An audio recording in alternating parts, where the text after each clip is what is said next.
Assalamualaikum warahmatullahi wabarakatuh. Salam dan bahagia. Perkenalkan, nama saya Muhammad Ghaus Azam, NIM 2018-012003, mahasiswa Teknik Industri Fakultas Teknik Universitas Sarjana Wiyata Taman-Siswa Yogyakarta.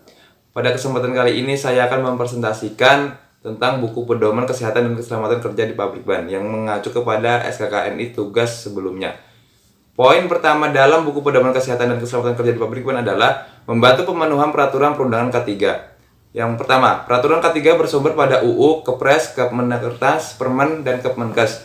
Contoh yang ada pada pabrik adalah perundangan tentang jaminan kecelakaan pada Kepres RI nomor 51 tahun 1989. Yang kedua, UU nomor 1 tahun 1970 tentang keselamatan kerja menjadi pedoman yang digunakan sebagai acuan dalam menentukan perundangan K3, seperti penyediaan APD di pabrik. Yang ketiga, syarat dan tanggung jawab wajib dipatuhi seluruh elemen dalam pabrik terkait penerapan K3.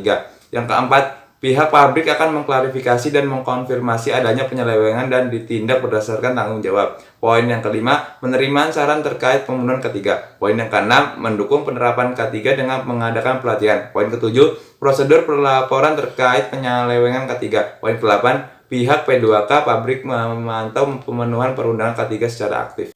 Isi poin kedua dari buku pedoman kesehatan dan keselamatan kerja di pabrik ban adalah membantu penyelesaian masalah di tempat kerja, yang berisi masalah K3 diidentifikasi untuk mempersiapkan tindakan penyelesaiannya berdasarkan peraturan K3 yang ada pada pabrik.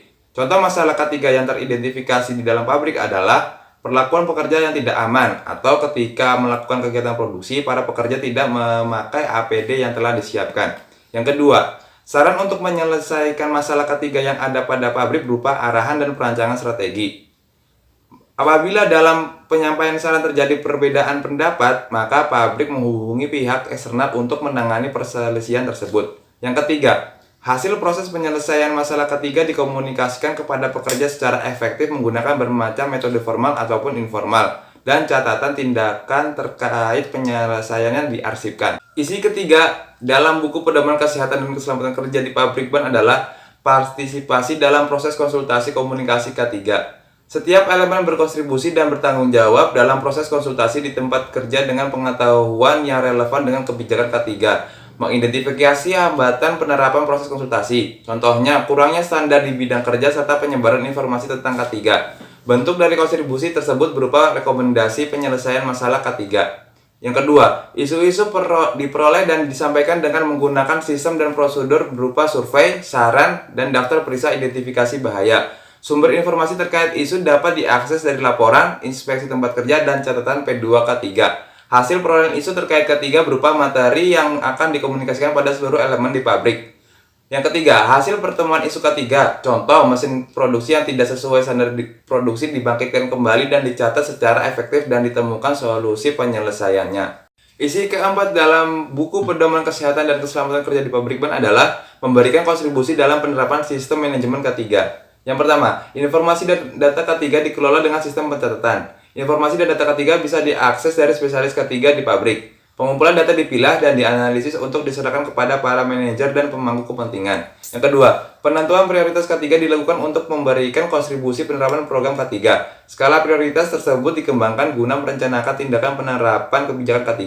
Program K3 didokumentasikan dan dipantau tingkat pencapaiannya. Yang ketiga, penanganan program K3 diintegrasikan yang menimbulkan dampak bagi elemen yang ada pada pabrik berupa diskusi strategi dengan pihak yang terkena dampak. Yang keempat, rencana perubahan di tempat kerja dapat mengakibatkan bahaya dan wajib diidentifikasi potensi risiko serta pemberian saran terkait pengendaliannya. Yang kelima, bahan evaluasi keefektifan pengelolaan K3 berupa data eksternal dan internal yang didapatkan oleh pabrik. Evaluasi tersebut guna mendapatkan masukan penyelesaian dari berbagai pemangku kepentingan. Berikut APD yang ada pada pabrik ban dan rambu-rambu K3 yang ada pada pabrik ban.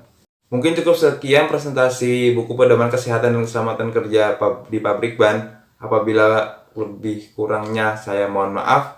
Wabillahi taufiq wal hidayah. Wassalamualaikum warahmatullahi wabarakatuh. Salam.